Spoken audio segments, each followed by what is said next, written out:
Ako po ay pinadala ni Pastor Apollo Kibuloy dito para kung meron kayong tanong, pwede kong sagutin tungkol sa mga plataforma niya, patungkol sa mga issues, mga chismis na kumakalat.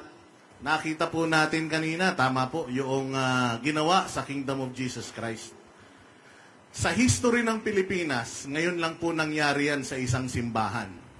Napakaraming relihiyon sa Pilipinas. Merong Kristiyano, merong Muslim, merong Catholic, merong born again, di ba? Meron pang Mormons, kung ano-ano, napakarami. Iglesia ni Cristo. Pero ngayon lang kayo nakakita ng isang relihiyon, ng isang simbahan na ginanito ng mga pulis, ng gobyerno. Alam niyo po ba na si Pastor Apollo Kibuloy at si Pangulong Rodrigo Duterte ay napakalaki ng naitulong sa presidente ngayon, kaya siya nanalo? Naniniwala ba kayo doon? Naniniwala ba kayo na kaya sila nanalo ay dahil sa endorsement ni VP Sara Duterte? Bakit pinai-impeach nila si VP Sara Duterte? Gusto nyo bang ma-impeach si VP Sara Duterte? Mahal nyo ba si Pangulong Duterte at gusto nyo siyang maiuwi sa Pilipinas?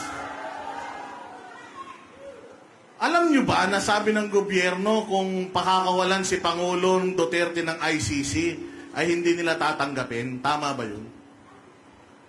Kung yung ng mga nasa death row na sa ibang bansa, inuuwi natin dito. Ang kaso niyan, droga pa. Si Pangulong Duterte, wala namang kaso sa Pilipinas. Pero ipinamigay nila sa bansa.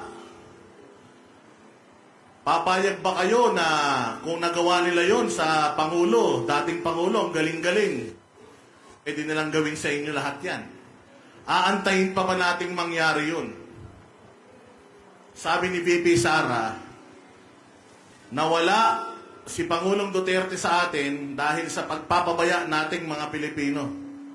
Kapag nagpabaya tayo ulit, hindi lang si Pangulong mawawala sa Pilipinas. Bukod kay VP Sara, mawawala na ang Pilipinas sa atin. Babalik lahat ng mga masasamang loob. Alam nyo, dati ibinalik na ni Pangulong Duterte sa taong bayan yung lansangan. Masarap na kayo nakakalakad dyan, walang nangyayaring masama sa inyo.